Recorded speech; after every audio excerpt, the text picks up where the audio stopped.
Hai guys, balik lagi sama gue di Absolute Fair. Sorry banget, gue baru upload setahun kemudian. Soalnya gara-gara gue sibuk kerja juga ya. Soalnya kan kemarin ya ada masalah pribadi terkait dengan pekerjaan. Kayak ya jujur aja lah ya, gue mau di-cut gitu dari perusahaan gue yang lama. Terus kayak ya udah lagi bingung dan sekarang sudah mulai stabil.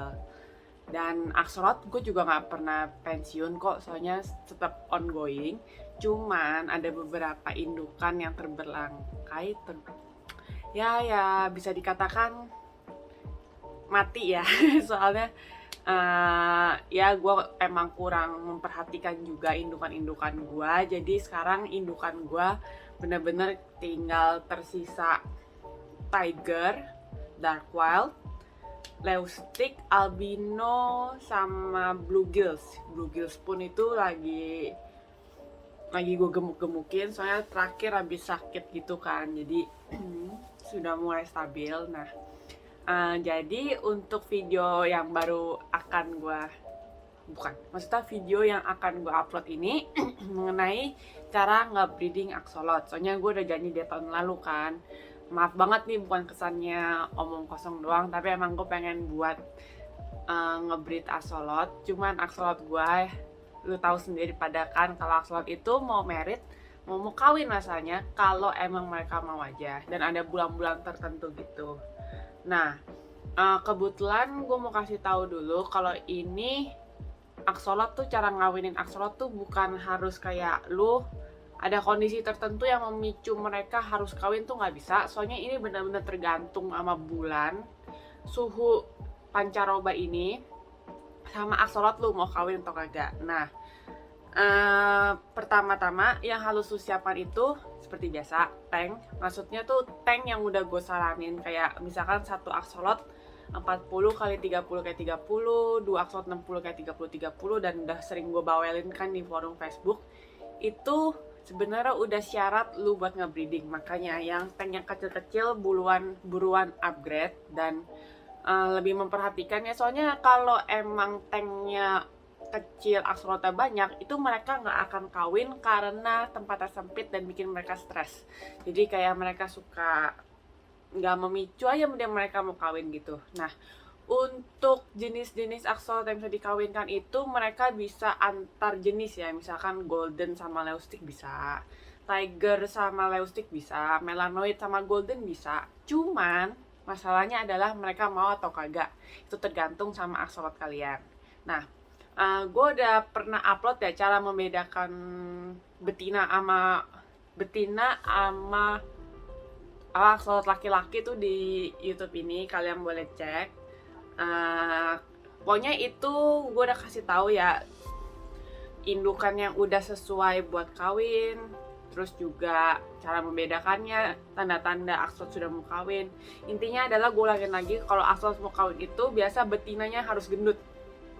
Betinanya bener-bener harus gendut, sehat, makan mau oke, dan si jantan itu sebenarnya dia nggak harus gemuk, yang penting badannya berserak aja gitu ya, kayak montok.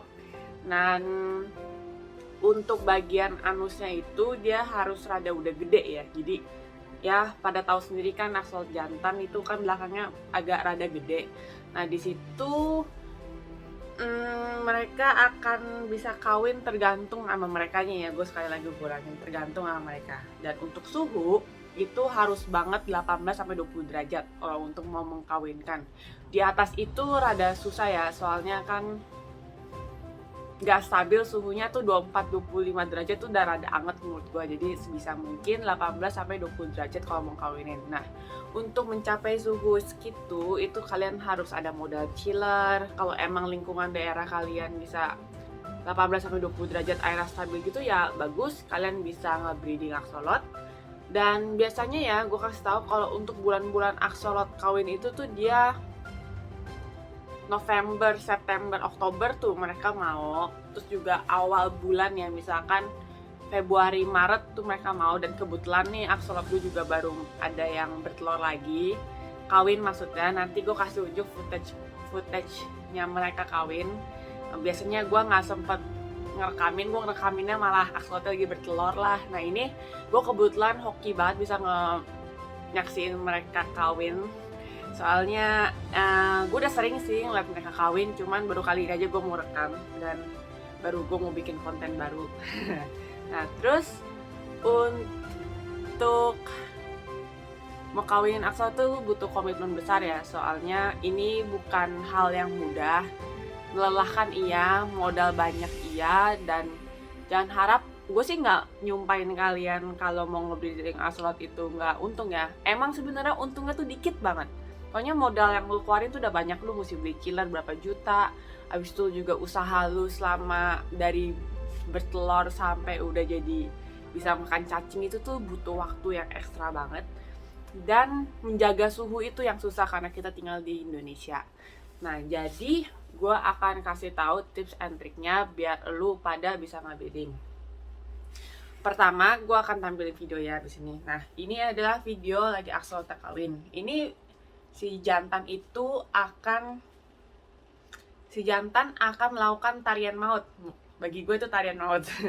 Soalnya di sono betina itu akan didorong-dorong sama si jantan ke spot-spot sperm cone mereka yang udah mereka sebarkan. Nah, gue kasih tunjuk ya sperm cone-nya itu seperti apa di foto. Nah, sperm cone-nya ini dia akan tempel di spot-spot yang sudah ditaruh sama si jantan. Nah, selagi itu si jantan itu akan ngedorong betina ke sperm cone mereka. Dan itu bisa dilakukan selama seharian. Dan seharian itu si betina tuh akan menyerap sperm cone-nya melalui anus mereka ya. Jadi mereka akan abis itu nyimpen telur ya, telur yang sudah dibuahi dalam perutnya. Jadi selama ini si betina gendut itu bukan telur yang sudah dibuahi, jadi itu kayak ayam, tau gak? Jadi di dalamnya tuh emang ada stok telur tapi belum dibuahi, makanya selama mereka nggak dikawin, tapi telur-telur nggak akan keluar dari perut dia, akan tetap gendut cabi seperti biasanya gitu untuk yang betina ya. Nah untuk yang jantan ini, mereka benar-benar musiman banget ya mau kawinnya. Iya mau kawinnya itu gimana gitu. Jadi ya gua sendiri nggak bisa memaksa mereka untuk kawin, asal kalian tuh sudah axolotl tuh di atas 1 tahun. Nah itu udah oke untuk mereka kawin. Dan baik lagi ya, ini kembali lagi ke axolotl mau kawin atau kagak, dengan keadaan lu yang suhunya stabil, airnya bagus, tanknya sesuai dan lain-lain. Dan sekali lagi tanknya jangan terlalu rame ya, jadi ya maksimal untuk dalam satu tank itu dua betina 1 jantan tuh boleh, itu ideal. 2 jantan 2 betina gue nggak gitu rekomendasi, soalnya pasti si jantan akan rada bersaing ya untuk dapetin si betina. Jadi paling sesuai itu sebenarnya 1 jantan 2 betina. Nah itu untuk jenisnya bebas, gue sekali lagi bilang bebas. Jadi untuk anaknya itu pun akan random ya, misalkan tiger sama tiger pasti asal tiger, bisa juga leustick sama tiger hasilnya malah jadinya tiger semua, leustick semua. Nah itu tergantung sama gen bawaan dari si leusticknya. Misalkan leusticknya itu turunannya bapaknya itu tiger, emaknya leustick, tentu pasti lagi si leustick anaknya ini dibuahi dan dikawinin sama si jantan yang lain, pasti bisa aja nih leustick ngebawa gen tiger lebih kuat gitu walaupun dia leustick ya. Jadi anaknya pun akan tetap tiger. Cuman tigernya bisa light tiger yang coraknya rada terang gitu ya. Terus juga tiger biasa, leusticknya pun paling cuman dikit gitu jadinya. Terus kalau untuk melanoid sama golden gitu, misalkan kan warnanya kan kontras banget tuh, itu nggak akan bisa menyatu mereka. Jadi misalkan setengah akan golden, setengah akan melanoid tuh nggak bisa. Soalnya baik lagi ya ke gen bawaan dari melanoid sama si golden. Apakah mereka bawa gen, misalnya goldennya dari bapaknya melanoid ke golden jadinya golden, terus dikawin sama melanoid lagi bisa nyampur, kemungkinannya bisa. Cuman itu baik lagi sama indukan lu tahu kagak sejarah ma bapaknya mereka kan belum tentu ya kalau dari seller ya. Nah jadi lebih baik kita mengetahui dulu gennya apa, atau enggak emang lu mau coba buat ngebreed doang boleh tanpa memikirkan hasilnya seperti apa gitu. Jadi kalau gue sendiri sih gue nggak gitu mikirin indukannya ini dari mana, jadi gue bener-bener kayak random aja nih mau jadinya si golden sama si melanoid jadinya apa tuh gue akan tetap bersyukur, soalnya asal kawin pun tuh gue udah senang banget, soalnya itu benar-benar tergantung sama si jantan dan si betina mau kawin atau kagak, dan itu tergantung pancaroba, suhu, kualitas air gitu.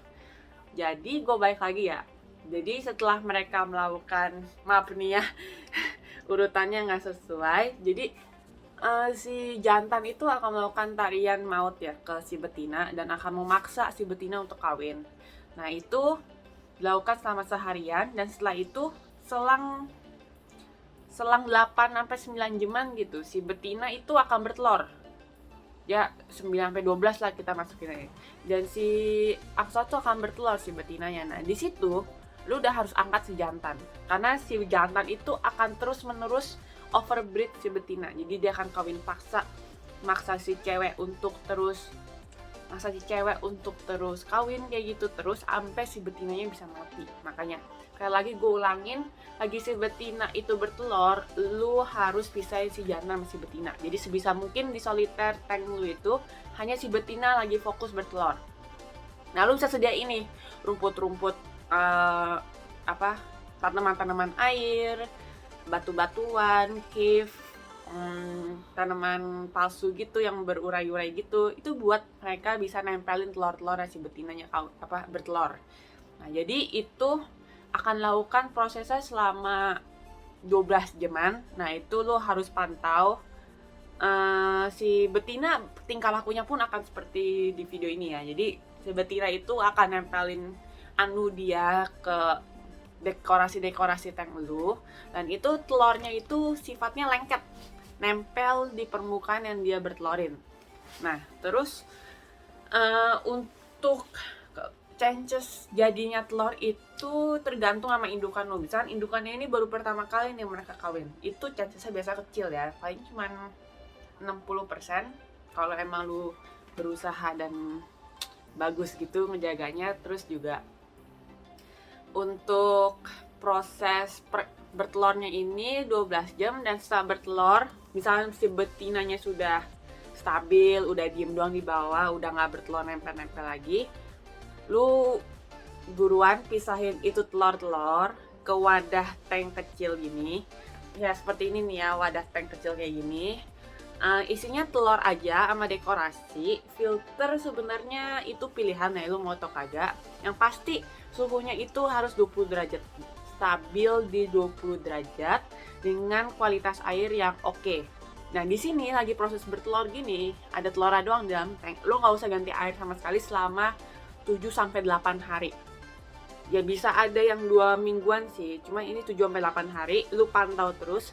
Airnya kalau emang berminyak, lu ganti waternya dikit aja. Tapi inget, suhunya harus stabil di 20 derajat. Kalau emang lu nggak stabil, kemungkinan telur gagal atau enggaknya itu pasti ada. Nah, tanda-tanda telur yang busuk itu, bisa kan dia bulat gitu ya, dalamnya ada titik gitu.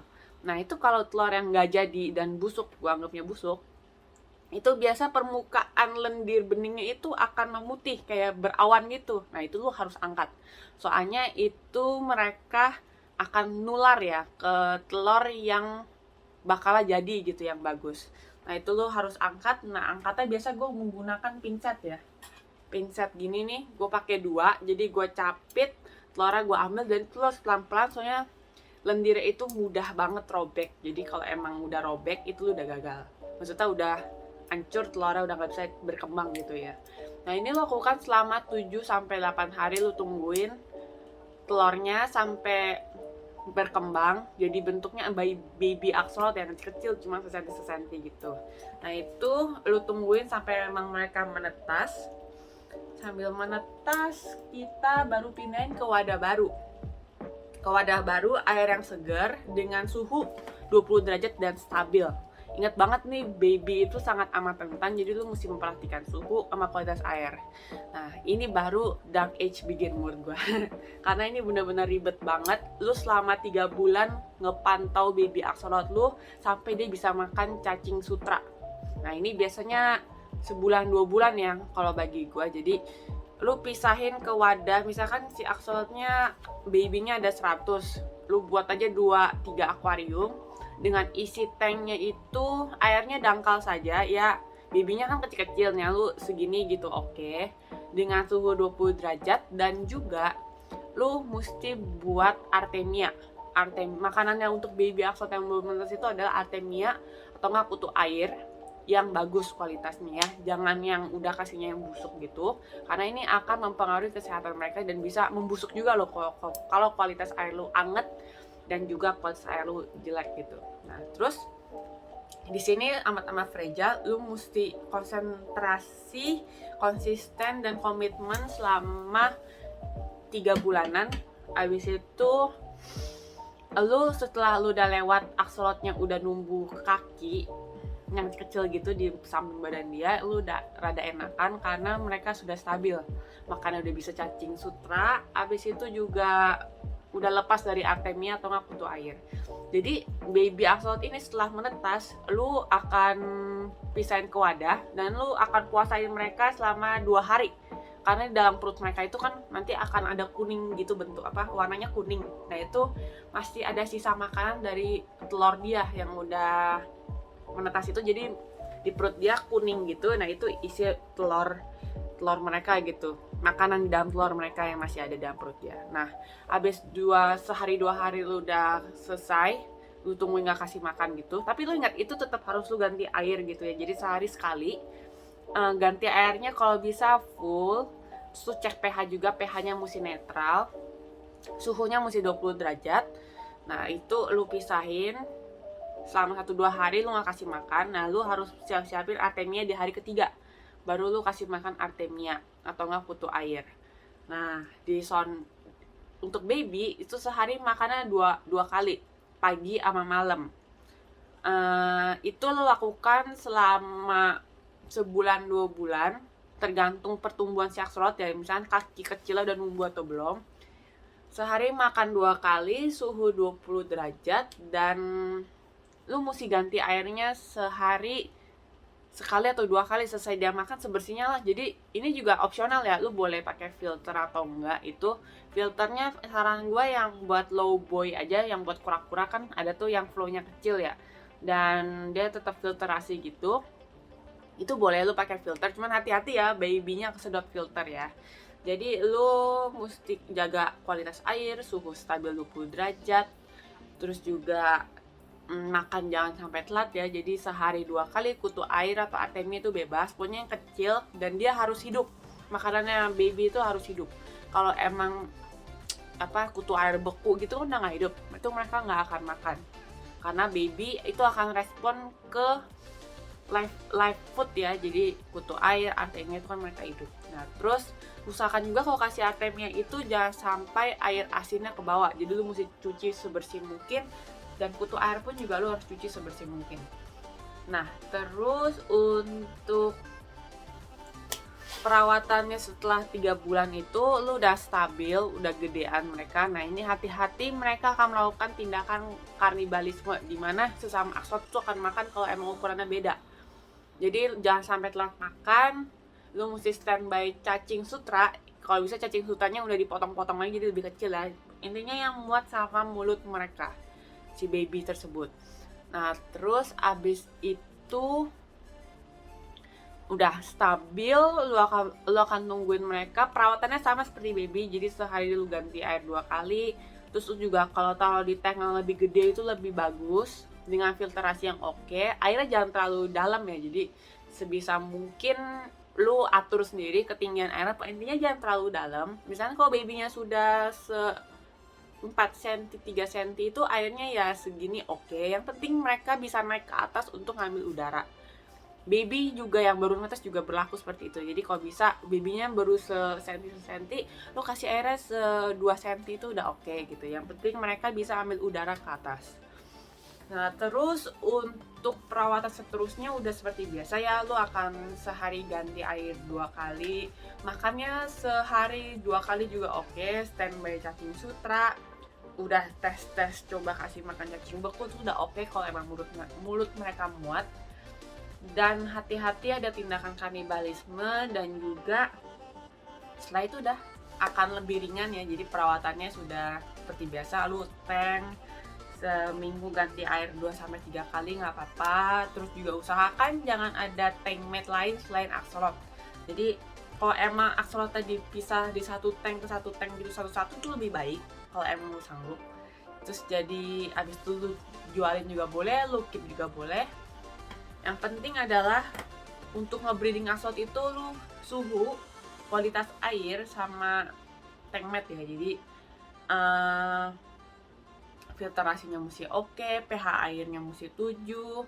Jangan lupa juga beli termometer untuk mengukur suhu air elu, dan itu lo harus lakukan selama 2-3 bulan itu, yang menurut gue itu ada dark age-nya piara axolot baby.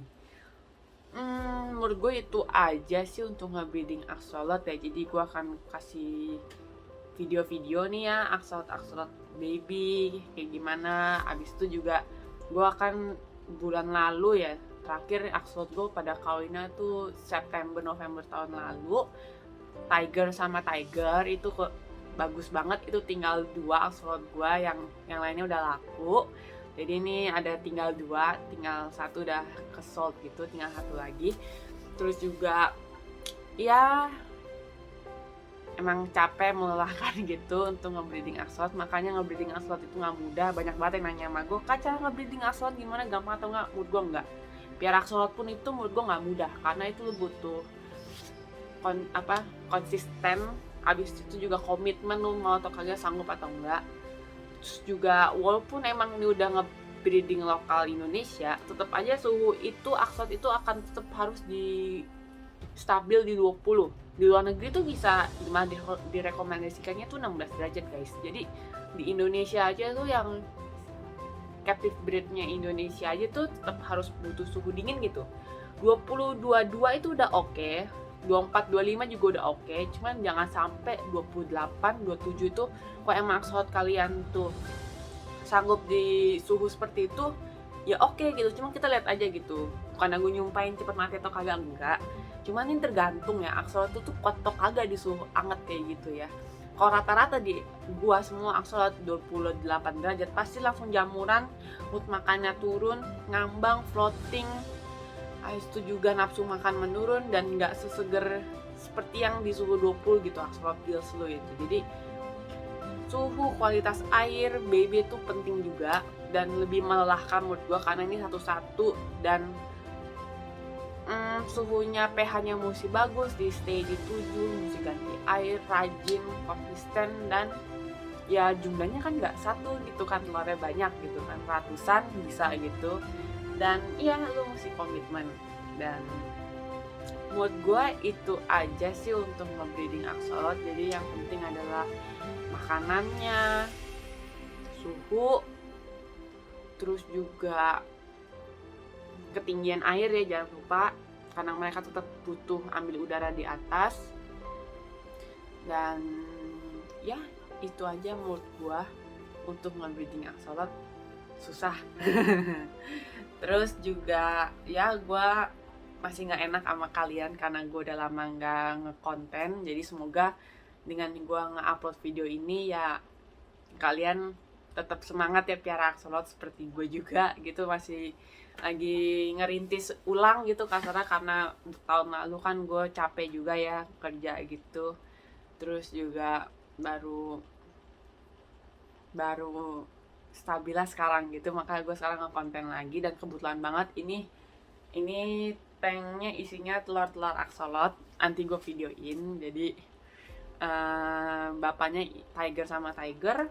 Terus juga ya ini masih seminggu dia belum netes tapi udah ke develop. Palingnya 4 hari lagi sudah pada netes, dan gue kasihnya akan Artemia, dan gue akan kasih footage yang tahun lalu ya, yang gue sempat rekamin ya. Ya itu aja dari gue. Kalau emang ada pertanyaan atau emang mau beli axolotl di mana, gue jualan. Gue sekali lagi gue ngomong gue jualan. Terus juga untuk perawatannya lu bisa baca di Instagram gue. Gue udah buat highlights lengkap menurut gue, yang kalian pengen tanya tuh harusnya ada di sana, tinggal lu mau baca atau enggak dan nonton gitu. Dan itu aja. Terima kasih untuk pada kalian yang masih pada sering nanyain, "Kakak kapan mau itu YouTube? YouTube udah lama nggak ada YouTube baru." Nah ya itu terima kasih banget, gue baca sebenarnya cuman gue lagi stres tahun lalu tentang kerjaan gue. Terus juga tetap like, follow, dan subscribe YouTube gue. Dan jangan lupa follow IG gue. Kalau emang pengen beli bisa kontak gue aja, DM aja. Gue kadang suka slow respon, kadang gue fast respon, kadang gue bisa balasnya jam 3 pagi. Itu ya sesempatnya gue. Terus juga kalau emang mau ada pembelian di Tokopedia, gue ada, nama toko gue LVC Second Hand. Maaf ya nggak sama Axel Fair, soalnya udah terlambat dan gue nggak bisa ganti nama di Tokopedia gitu. Jadi kalau emang pengen beli di Tokopedia, tolong konfirmasi dulu di Instagram. Mau beli nih kak di Tokopedia, tolong diproses gitu ya, itu lebih baik karena gue suka jarang banget gue ngecek Tokopedia. Menurut gue itu aja dari gue tentang sesi nge-breeding axolot. Maaf videonya agak panjang, soalnya ini emang harusnya panjang untuk breeding axolot. Kalau saya gue udah lengkap untuk kasih informasinya, tapi kalau emang ada pertanyaan boleh banget komen di bawah atau nggak nge-DM IG saya bebas. Jadi itu aja dari gue. Sampai jumpa di konten selanjutnya.